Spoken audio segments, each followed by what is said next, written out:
अस्सलाम वालेकुम। Lecture 19 start हो गया जी हमारा कैफ 3 का। तो मेरे बच्चों, आज हम मार्जिनल अब्जॉर्प्शन स्टार्ट नहीं कर रहे। उसकी वजह यह है कि बीच में ईद की छुट्टियां आ गई हैं, तो कॉन्टीन्यूटी के अंदर नहीं रह सकेगा। जो काम साथ साथ करना था, जैसे जैसे हाफ लेक्चर में इसका सवाल डिस्कस होना था, फिर इस तरह से टेस्ट आहिस्ता आहिस्ता जो डिस्कस होना था, वो दोनों काम मैं आज कर रहा हूँ इंशाल्लाह। ठीक है। और आज मैं आपके साथ डिस्कस करना चाह रहा हूँ, बस कर दें अब ये कम। नहीं आप बोल रहे हैं, हम क्या क्या करना है हमने पढ़ के, कोई बात नहीं, हम फिर कभी पढ़ लेंगे। ठीक है, हम फिर कभी पढ़ लेंगे। बोले बोले हम ईद के बाद पढ़ लेंगे, ईदों बाद। चुप कर जाएं जी बेटो। आप लोगों को मैंने कम्प्रिहेंसिव एग्जाम्पल 1 2 3 में से 2 करवानी है आज, ये जैम वाली भी और गीगा इनकॉर्पोरेशन। तो पहले जैम वाली करते हैं, तैयार हैं? अच्छा, वैसे आप लोगों ने ये रिजवान वाला सवाल किया था, रिजवान इंडस्ट्रीज, कितने बच्चों ने किया आप में से? हो गया था? सोल्यूशन कहाँ से देखा? चले, इसका सोल्यूशन फिर आईकेप की बुक से सेम ही होना है, लेकिन अपने फॉर्मेट के ऊपर चाहिए तो फिर थोड़ा इंतज़ार कर लें। मुझे नदीम याद करवा देंगे आज रात को, मैं फिर इंशाल्लाह वो बना दूँगा। ठीक है, अपने फॉर्मेट में। वैसे अपना फॉर्मेट को इतना बड़ा फ़र्क है नहीं, लेकिन चले मैं कर दूँगा। ठीक है। वैसे इसमें कोई मसला आया किसी चीज़ में? तो इसमें शायद टोटल नंबर ऑफ बैचेस निकालना एक मसला था, क्योंकि यहाँ पर बैचेस प्रोड्यूस हुए हैं सारे साल के लिए, ऐसे ही है ना। असल मसला सिर्फ ये था कि जो डाटा गिवन था कॉस्ट पूल रुपीज़ के अंदर और कॉस्ट ड्राइवर का वॉल्यूम जो था ये फॉर द ईयर था। तो जब हमने इस कॉस्ट को इस वॉल्यूम से डिवाइड करना था, तो जो OAR जिसको कहते थे हम, एक्टिविटी बेस्ड जो रेट आना था, वो पूरे बिजनेस का एज अ होल आ जाना था। लेकिन उसके बाद इस ऑर्डर के ऊपर, यानी ये जो प्रोडक्ट है, ठीक है, RI11, इसके ऊपर जो है वो डिफरेंट सिचुएशन अप्लाई हो रही थी। परचेज ऑर्डर इसके डिफरेंट थे, आउटपुट इसका अलग था, production batch in batch size in units ये अलग था। यानी ऊपर से तो हमने रेट निकाल लिया। चलो क्विकली कर लेते हैं इसको डिस्कस। ज़रा मुझे बताते जाओ क्या आता है जी। 750 डिवाइडेड बाय 750 रुपीज़, 750,000 है ना। ये कॉस्ट पूल है, इसको डिवाइड करते जाएं। हमने ये काम करना है। इधर देखें, एक मिनट, एक दफ़ा लिख लेते हैं, जान छुड़ाएं। हमने कॉस्ट पूल को, ये कॉस्ट पूल को डिवाइड करना है कॉस्ट ड्राइवर से। ज़रा क्विकली बताते जाएं, किसी ने नहीं भी किया तो चलो उसका डिस्कस हो जाएगा। जल्दी करें, ये वैसे मेरे प्लान में नहीं था। ₹50 पूरी बात करें, पर परचेज ऑर्डर, पर परचेज ऑर्डर, डन जी। उसके बाद 1120 डिवाइड बाय 28,000, 400 या 40 पर बैच। उसके बाद ₹12 पर मटीरियल रिक्विजिशन। मटीरियल रिक्विजिशन क्या होती है बताया था ना, कि आपके प्रोडक्शन डिपार्टमेंट में मटीरियल, लेबर, ओवरहेड्स ये लग रहे होते हैं। तो जो मटीरियल चाहिए होता है प्रोडक्शन के प्रोसेस में, वो पड़ा होता है स्टोर के अंदर। तो जितनी प्रोडक्शन डिपार्टमेंट वालों को ज़रूरत होती है, प्रोडक्शन मैनेजर जो है वो रिक्वेस्ट भेजेगा आपके स्टोर वालों को, और वो वहाँ से इशू करेंगे आपको मटीरियल जो है। ठीक है। अच्छा जी, उसके बाद इंस्पेक्शन कॉस्ट है। अच्छा जी, सबसे बेस्ट जो बेसिस हैं इंस्पेक्शन कॉस्ट के लिए, वो कौन सी हैं? इंस्पेक्शन आवर्स हैं। बेसिक बात तो ये कि इंस्पेक्शन आवर्स होने चाहिए। सवाल में ना हो तो फिर इंस्पेक्टेड यूनिट्स या इंस्पेक्शन से भी गुजारा चल जाता है। ठीक है जी। 20 पर इंस्पेक्शन से डिवाइड किया ना। ठीक है जी। नेक्स्ट, ₹3 व्हाट पर मशीन आवर। ठीक है जी। तो ये हमारा वो दरमियान वाला कॉलम बन गया। हम क्या करते थे जी, कॉस्ट पूल नंबर 1, फिर कॉस्ट ड्राइवर नंबर 2, और फिर नंबर 3 पर हम ये एक्टिविटी वाइज FOH रेट निकालते थे। ये निकल आया। ठीक है ना। अपना टेबल, अब टेबल फॉर्म में तो बना ही सकते हैं ना। उसके बाद फिर हमने एक ही प्रोडक्ट थी जो आगे रखनी थी, और ये इतने रेट्स हैं, ये मल्टीप्लाई करते चले जाना था। ठीक है। जैसे कि सबसे पहले परचेजिंग कॉस्ट है, वो ₹50 पर ऑर्डर है, और इसके ऑर्डर्स कितने हैं? तो ये तो सुकून से ₹50 से मल्टीप्लाई होकर 1250 आ गया, यही एग्जैक्ट रुपीज़ में ये। ओके जी, नेक्स्ट। उसके बाद जी 40 पर बैच था और यहाँ पर आउटपुट इन यूनिट्स है, बैच नहीं है, ठीक है। हाँ, हमें क्या करना था, तो एक छोटी सी वर्किंग अब यहाँ पे करनी पड़ेगी। तो एक वर्किंग हमने ये भी, वैसे उसने क्या मांगा था, calculate the unit overhead cost, यानी ओवरहेड कॉस्ट पर यूनिट चाहिए। तो जो हमारा टेबल था फिर उसको रिक्वायरमेंट ही कह दें, उसी में निकल आएगा, फिर अलग से क्या उसको वर्किंग ना कर। तो इसका मतलब वर्किंग मान फिर मैं ये करने लगा हूँ, ठीक है। पहली वर्किंग मेरी यहाँ पे हो रही है, जिसमें मुझे क्या चाहिए, number of batches. Number of batches जो हैं वो निकाल लेते हैं जी, इधर करके करते हैं working one, number of batches, यहाँ पे बल्कि यूँ लिख लेते हैं, छोटी छोटी वर्किंग्स होती हैं, वर्किंग्स की हेडिंग दें और ऐसे नंबर 1 2 3 करते जाएं जी। नंबर ऑफ बैचेस, मेरे ख्याल में सवाल पूरा फिर वो बस टेबल ही रह जाएगा, वो तो आपने बना ही लिया होगा। नंबर ऑफ बैचेस निकालने जी। अब 15,000 आउटपुट है और कोई साइज बैच का गिवन है कहीं पे, 15,000 यूनिट्स डिवाइडेड बाय कहाँ 100, नीचे लिखा हुआ production batch size in units, तो डिवाइड बाय ये 15,000 यूनिट्स प्रोड्यूस हुए और 100 यूनिट्स पर बैच थे, ठीक है। 150 बैचेस, ठीक है जी। अब 15,000 और 100 को यूज करके हमने क्या निकाल लिया, कितने, 150। अब इस 150 को मल्टीप्लाई कर देंगे ₹40 से, जो हमारी पर बैच कॉस्ट ₹6,000 आ गया, ठीक है जी। समझ आती है बात, यानी वो डायरेक्ट जो है वो हम, अब डायरेक्ट फिगर हमें नहीं मिली, वो जिसके साथ डायरेक्ट क्वांटिटी नहीं थी जिसके साथ हम इसको मल्टीप्लाई करते हैं, ठीक है। उसके बाद क्या है जी, मटेरियल रिक्विजिशन पर बैच, अगेन पर बैच, और बैचेस ऊपर। अब वर्किंग 1 में बैच निकल आए हैं, तो वर्किंग 2 के अंदर हमने क्या निकालना है, नंबर ऑफ मटेरियल रिक्विजिशंस। अब बैचेस कितने हैं, 150, ये कहाँ पे मिले हमें, वर्किंग 1 से। समझ आ रही है बात की। और हर बैच पर कितनी रिक्विजिशंस होती हैं, रिक्विजिशन का मतलब होता है कि कितनी बार आपको मटेरियल मंगवाना पड़ता है। तो एक बैच जब लगाते हैं प्रोडक्शन का, तो उसके लिए 6 बार मटेरियल रिक्वायर करना पड़ता है, या 6 किस्म का होता होगा, 6 रिक्विजिशंस बाहर आ जाती हैं, ठीक है। वो 6 बार मंगवाना पड़ता है या 6 किस्म का मंगवाना पड़ता है इस प्रोडक्ट के लिए, वो हमें नहीं पता। बस 6 रिक्विजिशंस जाती हैं, 6 दफ़ा रिक्वेस्ट जाती है जो प्रोसेस करनी पड़ती है मटेरियल डिपार्टमेंट को, स्टोर डिपार्टमेंट को, ठीक है ना जी। तो ये कितना आ गया, 6 है, तो ये कितना बना, ठीक है। तो ये असल में मैंने यहाँ पर ही कर लेना चाहिए था मुझे, इंटू 6, लेकिन चलो मैं वहाँ पे वर्किंग कर रहा था, तो ये 900 आ गया रिक्विजिशंस इंटू, ओ सॉरी, जगह तंग देख के ना मैं भी क्या, चलो जी, 900 इंटू ₹12 पर रिक्विजिशन है, आंसर इज 10800, 10,800, 6,000 और 1250 जी। इजी सवाल है ये तो बहुत, ये तो आ जाए बस, बच्चे छोड़ के चले जाते हैं, आया नहीं। हालांकि ऐसी चीज़ छोड़ के जाने वाली होती है, जब आप रिवीजन में जब भी कभी बैठेंगे, इसके शायद 2 सवाल मैं लिख दूंगा रिवीजन प्लान के अंदर। ओपन उस दिन मैंने बंद कर दिया, ओपन किया हुआ था, मैं आपको दिखाता, 2 से 3 सवाल अगर इसके करने भी हों, तो मेरे ख्याल में जब कभी आप रिवीजन पे बैठे 1 घंटे में ये रिवाइज हो जाएगा, 1 नहीं तो 1.5 में हो जाएगा।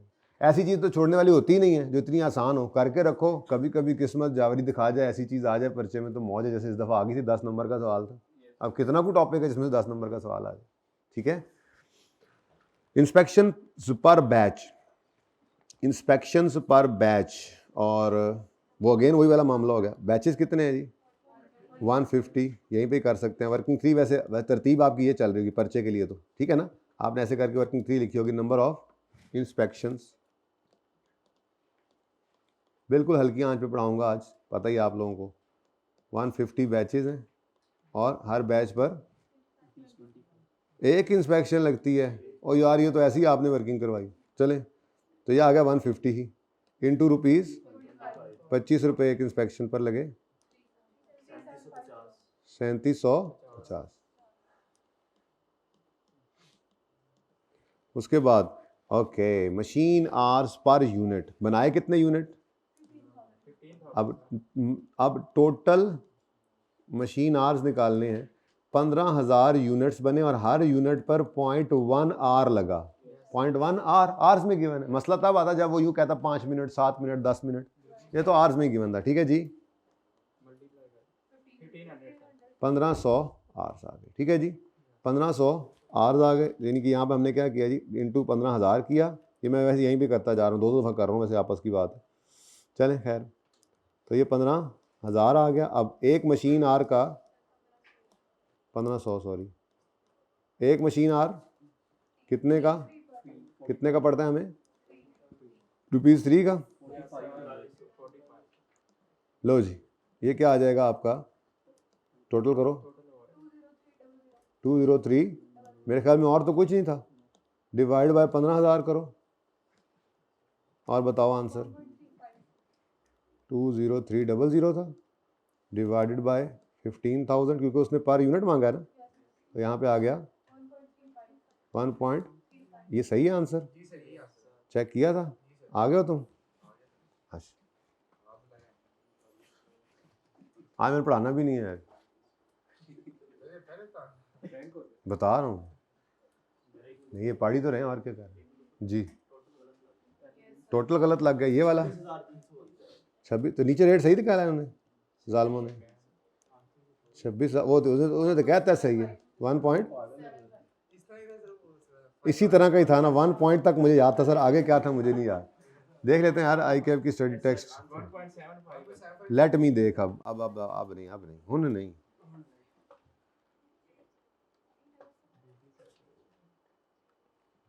डिबला बड़ी जी, अभी तो रिक्वायरमेंट कह रहा है वो, अभी तो रिक्वायरमेंट पे पहुंचा है जी। 1.75 सही है, बस तरीका थोड़ा डिफरेंट है, एज यू नो। ओके, ठीक है, चले। अच्छा जी, उसके बाद जैम एंटरप्राइजेस, एक अच्छा सवाल,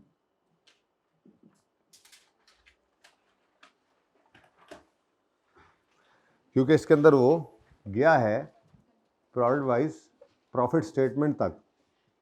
प्रॉफिट स्टेटमेंट, प्रॉफिट का मतलब sale less expense minus cost, जो कि मेनली यहाँ पर कॉस्ट ऑफ सेल ही थी। ठीक है, यानी प्रोडक्शन कॉस्ट ही थी। तो एंड तक जाना है हमने, ये क्विकली करते हैं, अब ये बोर्ड पे कर लेते हैं। रिक्वायरमेंट को जहन में रख के चलना है, प्रोडक्ट वाइज प्रॉफिट स्टेटमेंट। ठीक है, लेकिन ये टोटल की बात ही कर रहा है, पर यूनिट तो प्रॉफिट नहीं ना मांग रहा, प्रोडक्ट वाइज जरूर कह रहा है। ठीक है, तो प्रोडक्ट वाइज हमने प्रॉफिट स्टेटमेंट बनानी है। प्रॉफिट स्टेटमेंट का मतलब क्या है, सेल लिखेंगे, या मैं नक्शा आप बना रहे हैं ना, ठीक है, वहाँ रिक्वायरमेंट सबसे पहले मैं ये लिखूंगा जाके। ठीक है, सेल में से लेस करेंगे आप कॉस्ट ऑफ सेल्स, तो आपका क्या आ जाएगा, प्रॉफिट। जीपी होता है, हाँ वही प्रॉफिट वो मांगा, वो प्रोडक्ट वाइज होगा, तीनों प्रोडक्ट्स लिखी होंगी आपने। तो इसका मतलब मुझे सेल चाहिए तीनों की, और कॉस्ट ऑफ सेल चाहिए।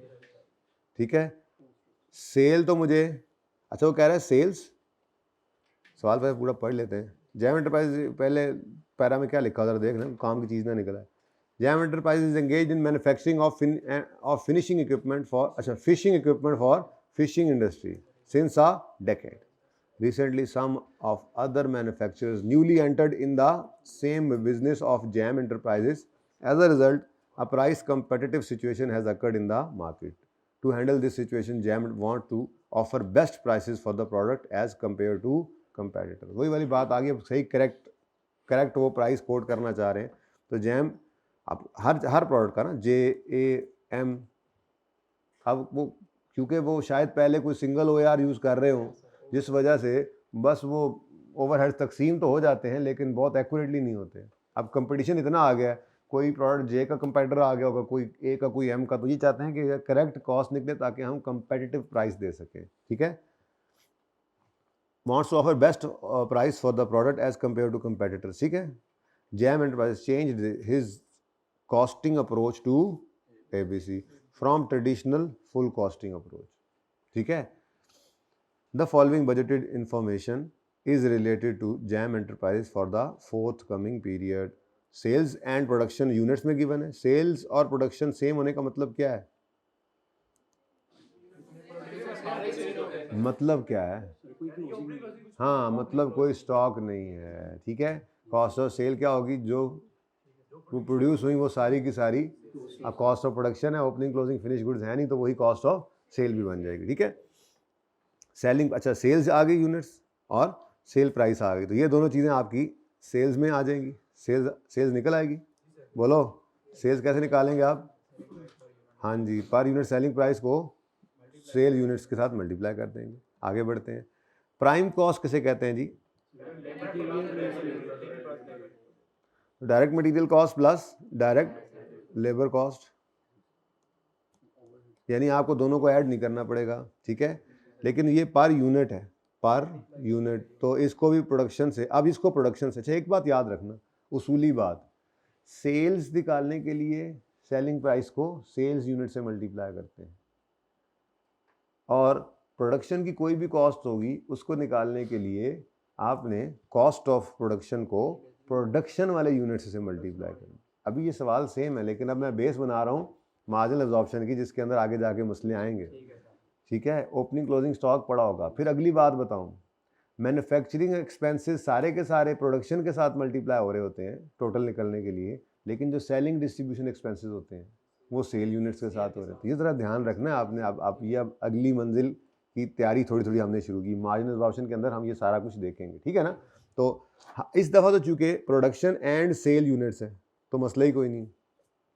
आपकी सेलिंग प्राइस भी 30,000 से डिवाइड मल्टीप्लाई हुई और आपकी प्राइम कॉस्ट भी 30,000 से मल्टीप्लाई हुई। लेकिन अगर मिसाल के तौर पे सेल यूनिट्स होते 30,000 और प्रोडक्शन की होती है हमने 32,000, 2,000 क्लोजिंग स्टॉक होता, ऐसे ही है ना।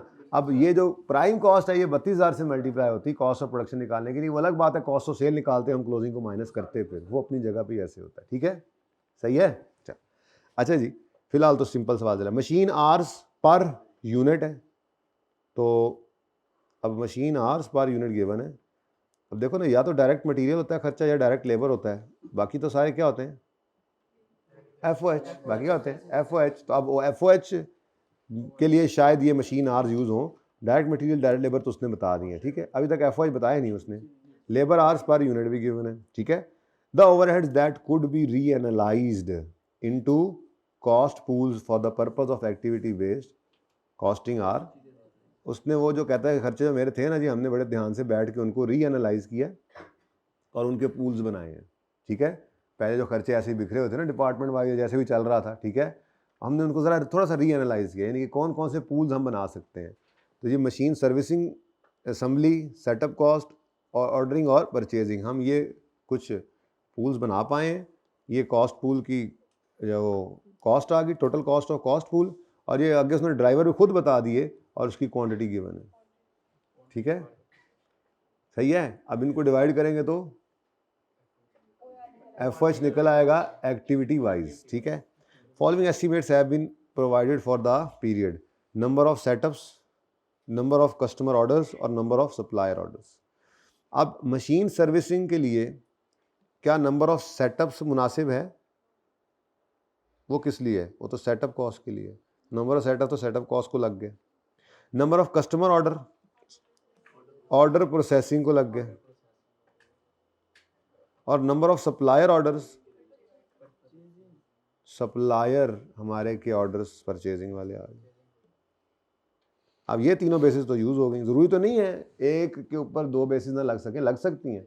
इनमें से भी कोई और बेस यूज हो सकती थी आपकी ऊपर असेंबली और मशीनिंग में, लेकिन मुनासिब नहीं लग रहा कि सेटअप का क्या ताल्लुक मशीन की सर्विसिंग से, या कस्टमर के ऑर्डर का या सप्लायर के ऑर्डर का क्या ताल्लुक मशीन के खर्चों से। तो इसका मतलब फिर मशीन की सर्विसेज के लिए आपके पास मुनासिब बेस क्या बनती है?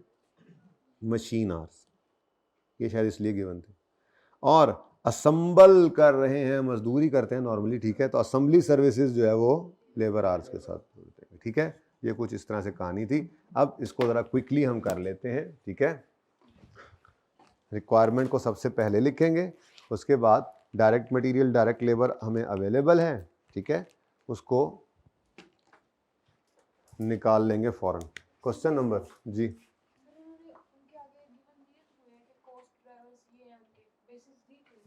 तो कॉस्ट ड्राइवर क्या दिए हुए हैं? तो नाम बताते तो मैं तो वो बात कर दी, मैं तो पहले पढ़ा के गया था ना कि ड्राइवर दिए हुए हैं। मैं तो वैसे बता रहा हूँ कि ये तो सवाल की आसानी है ना, कि उसने, मैंने ये पिछले सवाल में आपको कहा था कि ये सवाल को सवाल है, ये तो जवाब ही है, समझे। वैसे वो अक्सर बता देता भी है ABC में आकर, अक्सर बता देता है, लेकिन भाई आपको खुद भी बताना चाहिए। मुनासिब लग रहा था क्या कि बैच साइज लें मशीन से रिलेटेड खर्चों के लिए, जब मशीन आज मौजूद है तो वो मुनासिब था ना, तो मैंने इस तरह से बोला था। बाकी इस सवाल में तो कुछ सोचने वाली बात थी नहीं, वो ऑलरेडी बताया हुआ था उसने, वही यूज़ करने। अच्छा, अगर आपको लग रहा है कोई और है और यहाँ पर वो खुद बता दे कुछ और, तो फिर तो सवाल वाले तो वैसे ही यूज़ करना मजबूरी है, ठीक है जी। रिक्वायरमेंट क्या थी हमारी? क्वेश्चन नंबर 7 है ICAP study text comprehensive example, ओए ना ही नहीं मुक रहा, ठीक है जी। जैम जी बच्चों, प्रोडक्ट वाइज तो हम यहाँ पे लिखेंगे जी प्रॉफिट स्टेटमेंट हम बना रहे हैं, और प्रॉफिट स्टेटमेंट प्रोडक्ट वाइज बनाएंगे तो JAM आगे लिख देंगे, ठीक है। रुपीज़ इन रुपीज़, बस रुपीज़ में करेंगे, ठीक है। अच्छा जी, अब ये प्रॉफिट स्टेटमेंट जो है इसमें सेल्स आएंगी। सेल्स कैसे निकालेंगे जी? Selling price per unit into production units into sale units sold. वो सेम है पर उसूल तो ना गलत कर दें। ये मैंने फॉर्मूला लिख लिया, जिंदगी आसान कर ली, ठीक है।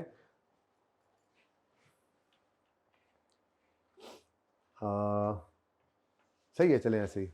वैसे यहाँ पे ये भी कर सकते हैं कि टॉप के ऊपर हम लिख लें नंबर ऑफ यूनिट्स, उसके ऊपर A लिख लें और आगे A into selling price per unit, ये ठीक है, ठीक है, जनरल फॉर्मूला है, ठीक है, ये लिख दिया। अब उसके बाद जब हम आगे J, A और M लिख लेंगे तो हमें दोबारा से अब किसी किस्म की टेंशन की ज़रूरत नहीं है। अब सवाल में से हम उठाते जाएंगे सेलिंग प्राइस पर यूनिट और यूनिट सोल्ड, और हर एक के आगे सेल्स की अमाउंट लिखते चले जाएंगे, ठीक है जी। ओके, इतना तो बनना ही नहीं, 3 लाइनें बननी है जी। इसी तरह से, बल्कि ये नंबर ले लेते हैं, मुफ्त के नंबर। चलो पहले प्लान कर लें पूरा। सेल्स आ जाएंगी, उसमें से लेस करेंगे हम कॉस्ट ऑफ सेल्स। अच्छा, अब ओपनिंग क्लोजिंग अगर होता तो टेंशन होती, अब तो ओपनिंग क्लोजिंग है नहीं, ठीक है। तो हम क्या करते हैं जी, प्रोडक्शन कॉस्ट क्या कहते होते थे हम? प्रोडक्ट कॉस्ट कहते थे। डायरेक्ट मटेरियल, डायरेक्ट लेबर और FOH टोटल मिलाकर क्या बनता था? चलो, तो ये सेलिंग प्राइस पर यूनिट थी। यहाँ पे हम क्या लेंगे जी, cost per unit into units produced, ठीक है। ये अब हमें निकालनी पड़ेगी, क्योंकि इसमें डायरेक्ट मटेरियल, डायरेक्ट लेबर तो चलो उसने दे दिया, ओवरहेड्स हमें एक्टिविटी बेस यूज़ करके निकालने पड़ेंगे, ठीक है। तो ये हमारी वर्किंग जाके बनेगी। ओके, तो इसके लिए वर्किंग कर लेते हैं। इन दोनों का जो डिफरेंस होगा वो कहलाएगा हमारा प्रॉफिट। डन जी। ग्रॉस प्रॉफिट लिखें या सिर्फ प्रॉफिट लिख दें, काम चल जाएगा। उसमें प्रॉफिट वाला लिखा था, मैंने कहा चलो वही लिख दें। ओके, ले जी, अब अपना सवाल शुरू करते हैं। वर्किंग 1 अब पूरी आ जाएगी यहाँ पे, उम्मीद तो बड़ी है।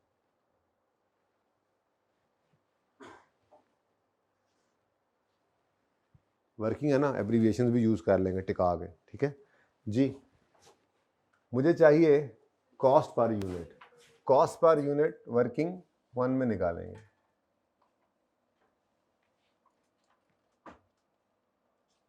और कॉस्ट पर यूनिट के अंदर डायरेक्ट मटेरियल, डायरेक्ट लेबर होता है, बोलो और बोलो। लेकिन उसने हमें ये करके दिया हुआ है इकट्ठा। मैं यहाँ पे कर रहा हूँ प्राइम कॉस्ट प्लस FOH, यहाँ पे लिख लेते हैं, ठीक है ना। यहाँ से कॉस्ट निकल आएगी जो वर्किंग, ऊपर प्रॉफिट स्टेटमेंट यूज़ कर लेंगे। अब इसके लिए जो FOH है वो फिर अपनी तो रूटीन वाली वर्किंग कर लेते हैं। ज़रा पूरी पिक्चर सामने आ जाए, इस सवाल का फ़ायदा ये था, ठीक है जी। तो प्राइम कॉस्ट हमें गिवन है J, A और M की अलग अलग, ठीक है। उसके बाद हम इसमें ऐड कर देंगे FOH कॉस्ट, वो हमें निकालनी पड़ेगी ABC यूज़ करके। तो अब इसके लिए वर्किंग नंबर 2 कर लेंगे हम। बात समझ आई? चलो वर्किंग 2 का भी फॉर्मेट मैं बना देता हूँ आपके लिए। वर्किंग 2 यहाँ पे हम निकालेंगे activity wise FOH cost, cost cost rate नहीं बेटा, रेट से कॉस्ट तक पहुंचेंगे और वो टोटल होगी तो पर यूनिट तक पहुंचेंगे, ठीक है। इसका क्या होता था जी फॉर्मेट, कॉस्ट पूल, फिर कॉस्ट ड्राइवर्स, डाइवर्स नहीं ड्राइवर्स, कॉस्ट ड्राइवर्स, उसके बाद हाँ ये एक्टिविटी वाइज FOH रेट निकालते थे, उसके बाद हाँ FOH यानी कि J A और M को वो चार्ज कर देंगे, ठीक है। ये कैसे निकला करता था जी, cost pool, total cost of pools लिखते थे हमें ना, टोटल, ये आपके लिए लिख रहा हूँ, लिखने की जरूरत नहीं परिचय में, total cost of pool divided by total quantity of driver, ठीक है ना, पूरा लिख लेना, ठीक है यार गुजारा कर लो है जी। यहाँ पर फिर ऊपर फॉर्मूला, यहाँ पर भी फॉर्मूला लिख दो, फिर ये पर्चे में लिखने की जरूरत नहीं है, काम चलेगा, ठीक है जी। क्या है फॉर्मूला,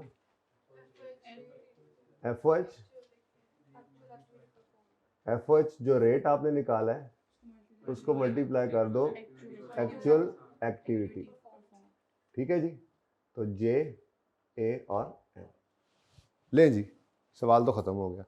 जब आप प्लान कर जाए ना कि कहा क्या उसने, मांगा क्या है, करना क्या है, तो उसके बाद आधा सवाल तो वहीं पे हो जाता है। इसीलिए तो मैं हर रोज़ आपको ये बात याद करवाता हूँ, सवाल को 2 दफ़ा पढ़ो फिर शुरू करो करना, ठीक है। सवाल को पढ़ते हुए प्लानिंग हो रही होती है उसकी, ठीक है।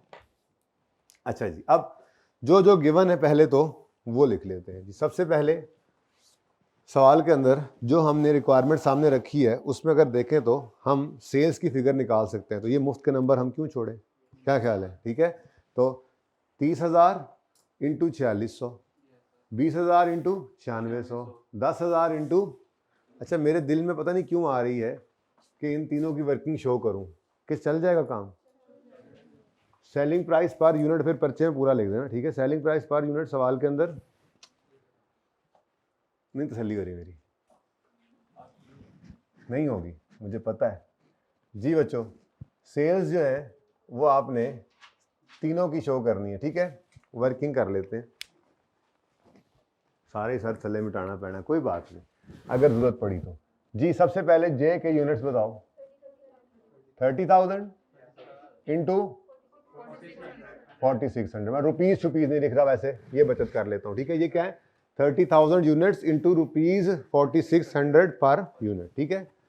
दूसरा बताओ 20,000 इंटू 90, नजर आ रहा है एंड पे, ये मार्कर जरा ब्लू वाला सही हो तो फिर शायद और बेहतर नजर आए।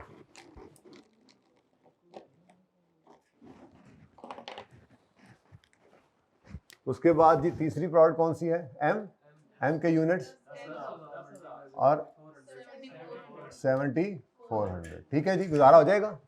अब लिखो सेल 138 मिलियन है, डाटा ज्यादा किस में गिवन है, 1000 में, तो 1000 में ही कर ले, ठीक है, रुपीज इन थाउजेंड जी। दूसरा 192,000, तीसरा 74,000, ठीक है जी, ओके।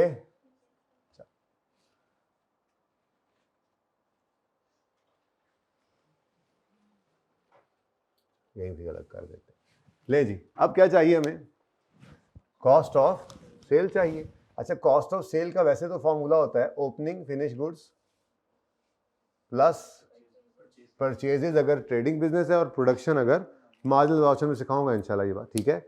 और लेस करते हैं हम क्लोजिंग फिनिश गुड्स। अब ओपनिंग क्लोजिंग तो है कोई नहीं, इसलिए जो प्रोड्यूस हुआ, मैन्युफैक्चरिंग बिजनेस है ना, परचेज नहीं कर रहे, प्रोड्यूस कर रहे हैं, तो जो प्रोड्यूस कर रहे हैं वो सारे के सारे सेल भी हो रहे हैं, तो सारे के सारे कॉस्ट ऑफ सेल बनते हैं, ठीक है।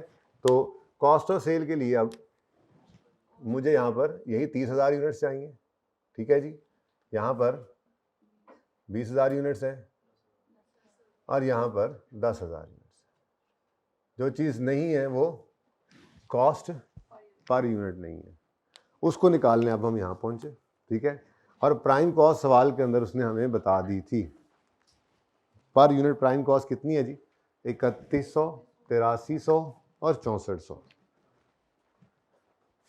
3100 ये पर यूनिट है प्राइम कॉस्ट, ज़ाहिर ऊपर लिखा तो है पर यूनिट, ठीक है। 3100, 8300, 6400।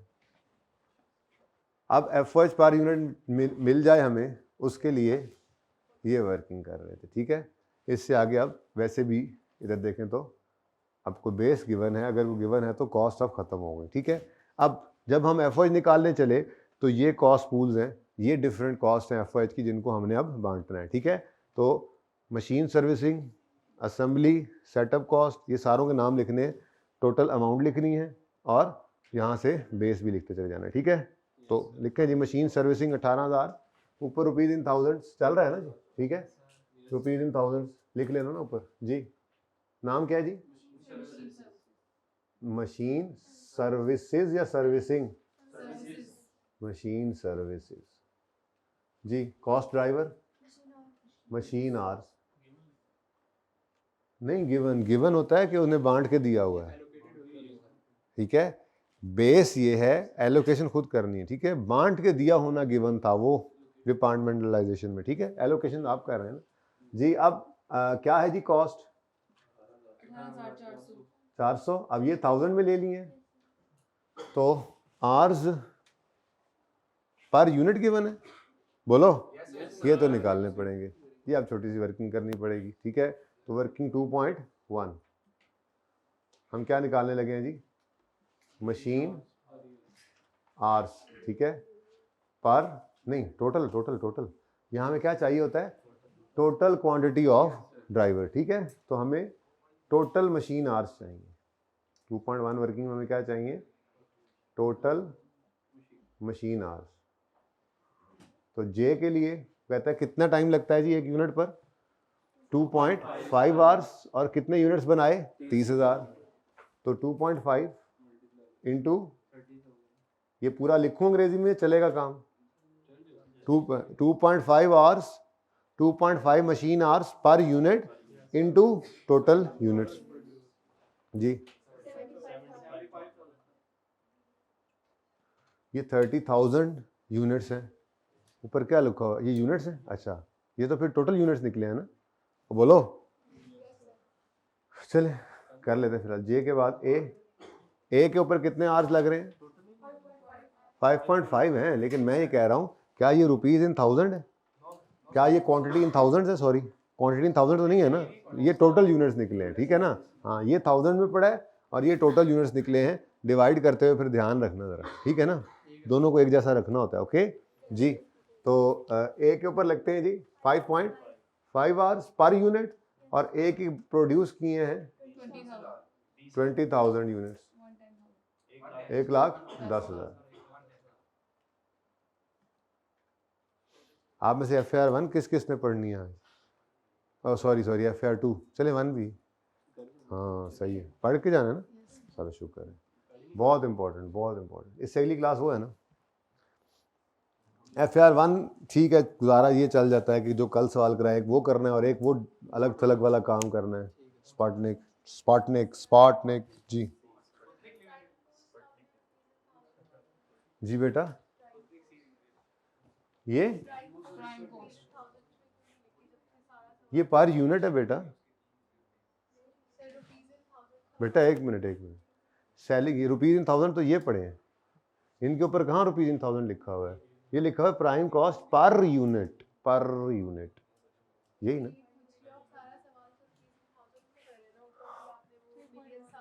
तो बेटा जब यहाँ से जब कॉस्ट निकलेगी, जब वो यहाँ पे मल्टीप्लाई होगी तो फिर 1000 में शो कर देंगे। ये 1000 तो सिर्फ यहाँ पे ऊपर, यहाँ पे तो ये तो 1000 नहीं है ना, ये तो कॉस्ट पर यूनिट निकल रही है, ओके। मैं लिखना चाहिए था ऊपर रुपीज इन थाउजेंड्स, लिखूं कोशिश करके रुपीज इन थाउजेंड, सिर्फ यहाँ पे लिखा मैंने, ठीक है जी, ओके। नजर तो नहीं आ रहा आप लोगों को, मुझे लगता है। रुपीज इन थाउजेंड मुसीबतें पाता है सर जी सी अपने आप में है। जे ए और एम, सिर्फ ये रुपीज़ इन थाउजेंड्स है। यहाँ पे आके मैं इसको रोक दूंगा। ओके, इससे नीचे नीचे जो कहानी है वो अब डिपेंड करेगी क्या चीज़ कर रहे हैं आप, क्या बना रहे हैं। Okay,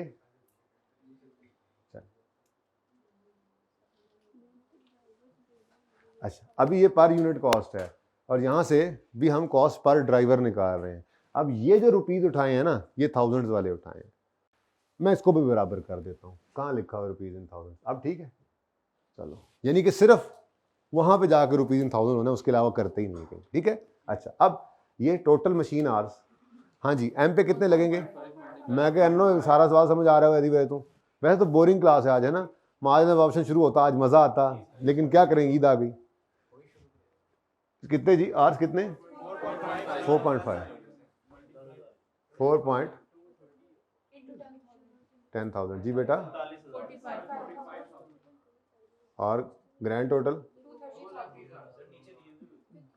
oh my God, oh my God, कैसे कैसे कैसे कैसे कैसे कैसे तो नहीं, चेक कर ले यार, एक चेक हो गया तो बाकी भी शायद चल जाए, क्या ख्याल है? एक चेक हुआ है तो, लेकिन भाई ये दिए नहीं होते, गीगा वाले सवाल में गिवन थे, नहीं गिवन थे, तो उसकी प्रैक्टिस भी चल रही है साथ साथ। ठीक है, हम जब इन मशीन आवर्स को प्रोडक्शन से मल्टीप्लाई करते हैं, हमने चेक किया एक को करके तो लगा कि जी ये तो यही निकला है, इसका मतलब फिर लेबर आवर्स भी ऐसे ही निकलेंगे, इसका मतलब फिर सारा कुछ जो है वो सिर्फ ऊपर वाले दो ही यूज़ हुए हैं। चलो मैक्सिमम आपने ये वर्किंग कर भी ली तो चेक ही हो गया ना, ठीक है, लेकिन आप दूसरे की भी कर लें वर्किंग। थोड़ी देर के लिए जूम करता हूँ मैं, ये गिवन ही नहीं है, ज़रा गीगा वाले सवाल की प्रैक्टिस हो जाए। ठीक है, नीचे वाले मजबूरी थी देने, उसकी वजह क्या है, ऊपर ऐसा कोई डाटा गिवन नहीं है जिससे मैं नंबर ऑफ सेटअप्स वगैरह निकाल सकूँ ना, तो ये तो चलो नीचे वाले डाटा से वो भी निकल सकता है, वो भी गायब कर देते हैं, फिर ये भी गायब कर देते हैं, फिर वर्किंग्स पे वर्किंग्स करते हैं, कर देना। ज़रा बताएं 30,000 को डिवाइड करके 70 से, नहीं नहीं नहीं नहीं नहीं नहीं, तो कुछ और है। 30,000, हाँ 30,000 डिवाइड करें 70 से, जल्दी करें, 30,000 डिवाइड बाय 70,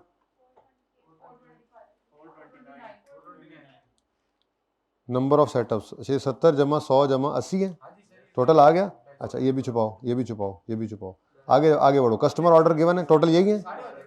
चलो तो फिर इसका मतलब इसको सारे को छुपाना चाहिए पर्चे के लिए, पर्चे में ऐसा सवाल नहीं होना चाहिए, होगा भी नहीं मेरे ख्याल से। ठीक है, चलो जी जारी रखो काम को, जारी रखो काम को। ठीक है, नहीं है नहीं है नहीं है जी। अब उसके बाद क्या गिवन है जी, हमें क्या चलो हमें क्या चाहिए था, बात समझ आ रही है ना, हमें क्या चाहिए था, हमें मिल गई टोटल कॉस्ट पूल की। अब हमें चाहिए टोटल क्वांटिटी ड्राइवर की, टोटल क्वांटिटी गिवन नहीं है, थोड़ी देर के लिए गिवन नहीं है। ठीक है ना, तो हमने उसको कैलकुलेट किया, इसको यूज करके टोटल करना है। ठीक है, तो ये आ गया हमारे पास 2,30,000। अब यहाँ पर हमने आके लिखना है 2,30,000 मशीन आवर्स, और इसके साथ अब हमने लिखना है जबरदस्ती वर्किंग 2.1। आंसर क्या आता है जी, इज इक्वल टू ₹80 पर मशीन। डन जी, जरा मुश्किल सवाल की तैयारी कर लेना। तो ये 230,000 मशीन आवर्स हमने निकाले वर्किंग 2.1 में। वैसे सवाल में गिवन थे, अगर गिवन हो तो यूज़ कर लेंगे, लेकिन गिवन नहीं होंगे सवाल में, अगर वो सवाल ही करेगा। अच्छा सवाल तो ऐसे ही होगा कि वो आपसे ये सारी चीज़ें निकलवाएगा, यही निकलवानी। याद रखने वाली बात क्या है, टोटल कॉस्ट ऑफ पूल को टोटल क्वांटिटी ऑफ ड्राइवर पे डिवाइड करना है। जो चीज़ टोटल नहीं होगी उसे टोटल बना लेंगे हम। ठीक है, अच्छा जी नेक्स्ट, ये अगला काम कर ही लिए, फिर साथ ही करते चले। अच्छा, अब ₹80 पर मशीन आवर है, और मशीन आवर्स ये हमने निकाल लिए। अच्छा, अब नीचे वाले के अंदर अलग अलग थे जे और एम के, चलो शुक्र है, फिर तो हमारा काम हो गया ना, हमारा तो फायदा हो गया। यानी ये वर्किंग हमें फिर भी करनी पड़नी थी, तजर्बे से साबित हुआ ये वर्किंग फिर भी करनी। चलो अच्छी बात है, आपने भी की होगी, इसका मतलब ये वर्किंग मैंने तो वैसे छुपा दिया ना, मुझे टोटल भी मैंने गायब कर दिया, लेकिन टोटल गिवन था। पर जब आपने इसको एलोकेट करना था, हाँ भाई जे पर कितने मशीन आवर्स लगे, ए पर कितने लगे, एम पर कितने लगे, तो उस वक्त आपको ये चाहिए थे, तो ये तो आपने भी निकाले ही होंगे। खैर चलें, अच्छा हो गया, मेरी वर्किंग वन अवेलेबल है। अब 80 इंटू 75,000, 6 मिलियन आ गया। अब यहाँ पे ₹1000 लिख सकते हैं आप, लिखना चाहें तो। ठीक है, यहाँ पर आप क्या कर लें, इसको रुपीज़ इन 1000 कर लें, नहीं करना तो ना करें, 6 मिलियन कर लें, कोई मसला नहीं, वहाँ पे जाके कर लीजिएगा। बहरहाल मेरा दिल है कि अब आप कर ही लें जी। ठीक, 6000 आ गया, ये 6000 नहीं है, ये ठीक है, ओके। उसके बाद 80 इंटू 110000 8800, 80 इंटू 45,000 3600। समझ आई बात? नेक्स्ट क्या है? अच्छा सवाल है, अच्छा कंप्लीट सवाल है, इसको थोड़ा सा और कर भी लिया हमने, इसको गायब करके ज़रा और पक्का अच्छा एग्जाम लेवल का बना लिया इसको, ठीक है जी। उसके बाद क्या है जी, नेक्स्ट असेंबली सर्विसेज, इसके लिए लेबर आवर्स चाहिए, बिल्कुल वैसी ही वर्किंग कर लेंगे, ठीक है। तो पहले लिख लेते हैं जी, असेंबली सर्विसेज हैं कितनी टोटल चीज़ें, 3 4 5 है, चलो अल्लाह करेगा आ ही जाएगा पूरा जी। डायरेक्ट लेबर आवर्स, अब कॉस्ट कितनी है जी, रुपीज़ जी। नेक्स्ट डिवाइड करना है इसको नंबर ऑफ लेबर आवर्स के साथ टोटल, तो 2.2 कर लेते हैं। वर्किंग 2.2 में हम टोटल लेबर आवर्स निकाल रहे हैं, ठीक है जी। तो जे के लिए एक यूनिट पर लगते हैं जी 7.5 आवर्स इंटू 30,000, 3.5 इंटू 20, 3.5 इंटू 10। यहाँ से देखने पर पता भी लग सकता है ना लेबर इंटेंसिव कौन सा और मशीन, लेकिन खैर हमने वो करना नहीं है, पर वैसे बता रहा हूँ, ठीक है जी। तो सबसे पहले 7.5 इंटू 30,000, यार बहुत ऐसी अजीब सा फारिग सा काम है, 225 है ना, कितना आसान सवाल है। क्या करें आप फिर, आज का दिन टाइम भी तो पास करना है जी। ये करवाता हूँ सवाल, मैं मजाक अपनी जगह पे, जोक्स अपार्ट, लेकिन जो अगला काम करना है ना, हाफ लेक्चर जो अभी जिसके बाद करने वाला था, वो माजरत के साथ आप थोड़ा सा वेट कर लें ईद के बाद। जो पहला लेक्चर माजिद ऑप्शन का होता है, जिसमें पहला सवाल नहीं करवाता मैं, बल्कि उसकी थोड़ी सी इंट्रोडक्शन फॉर्मेट्स वगैरह देता हूँ, वो ज़रा डिले करके मैं ईद के बाद ले जा रहा हूँ। टेस्ट 1 की डिस्कशन शुरू करता हूँ, मेरे ख्याल में 2 की भी बारी नहीं आनी जो मुझे नज़र आ रहा है, ठीक है जी। नहीं बेटा, 1 भी करेंगे और 2 भी करेंगे जी। इंटू 20,000 70,000 और एम, ये भी 3.5 है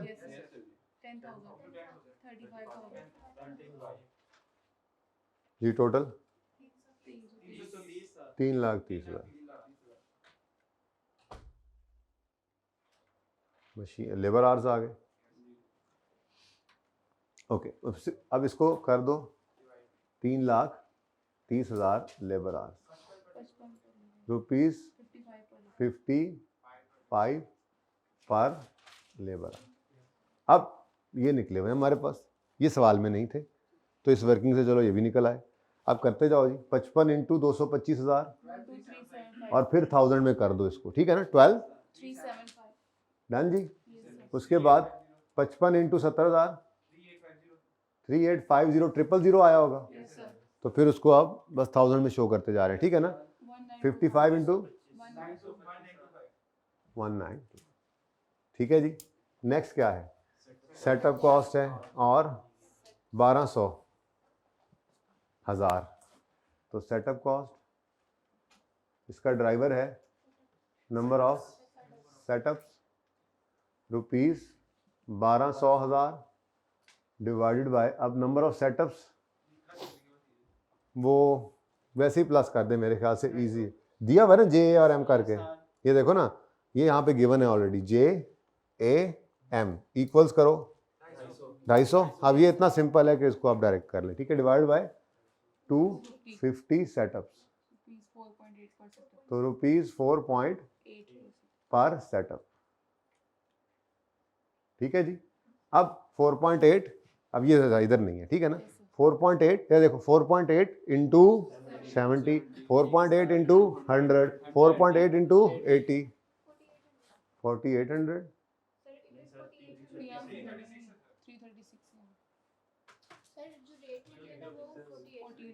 अच्छा 4800, ठीक है जी। 4800 इंटू अब करते जाए, 336 480 384। एक कंप्लीट सवाल एबीसी से कर रहे हैं हम, वरना इसमें अब जान को नहीं निकली क्योंकि हमने 2 दिन पूरे ही लगा दिए थे इस पे तकरीबन, ठीक है।